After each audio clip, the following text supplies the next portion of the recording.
My dear friends, on this 22nd Sunday in Ordinary Time EA,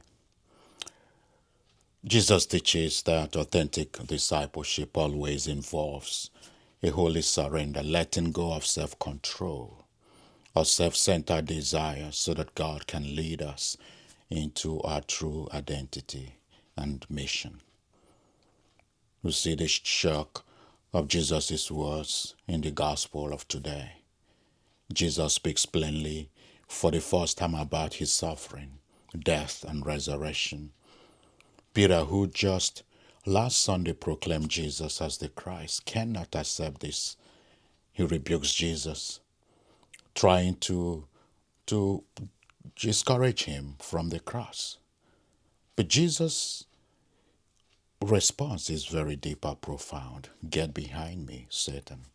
Not because Peter is evil, but because Peter is tempting Jesus to choose comfort over mission, safety over sacrifice, human logic over divine purpose and plan. Peter wants a Messiah without a cross. Jesus insists that there is no such thing, and he better guess it. So the human desire is to avoid the cross. Peter's reaction is deeply human. We all resist anything that feels like a loss, like discomfort or surrender. We prefer control over trust, comfort over growth, admiration over humility, success over sacrifice. But Jesus reveals a paradox at the heart of the Christian life. We find our life only when we stop clinging to it. We discover our purpose only when we let God lead. This is not about seeking suffering. It is about refusing to let fear, ego, or self-protection define our choices. So he invites us, take up your cross. But what does it really mean? Jesus says, if anyone wants to be my disciple, let him deny himself, take up his cross, and follow me. This is not a call to misery or suffering. It is a call to alignment. A call to place God's will above our human impulses.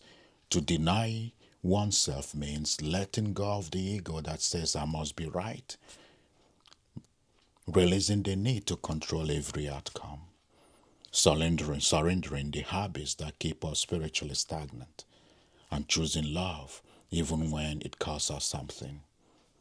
So to take up our cross means embracing the responsibility God has entrusted to us, carrying the burdens of love, family, marriage, ministry, vocation with fidelity, accepting the sacrifices required to live our mission, and trusting that God is at work even in the difficult chapters of life.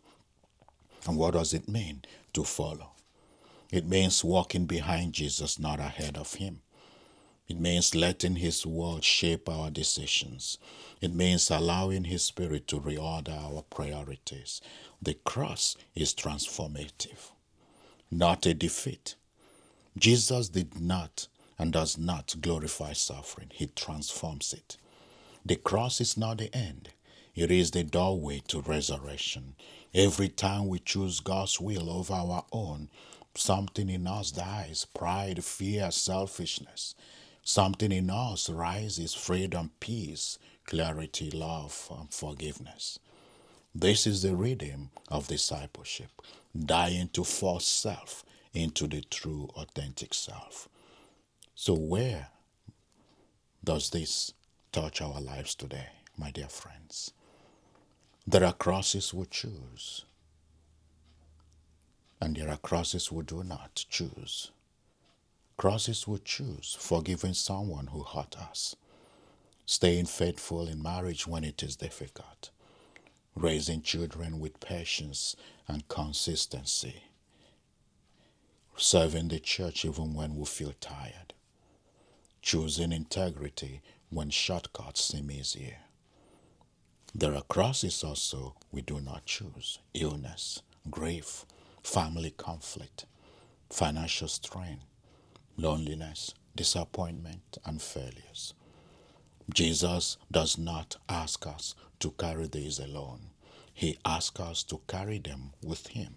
And when we do, they become places of grace, growth, and unexpected resurrection.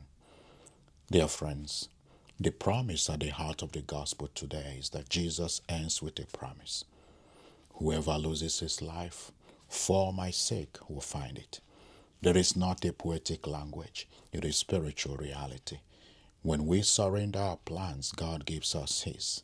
When we release our fears, God fills us with courage. When we let go of the need to control, God leads us into freedom. When we stop clinging to our own version of life, God reveals the life we were created for.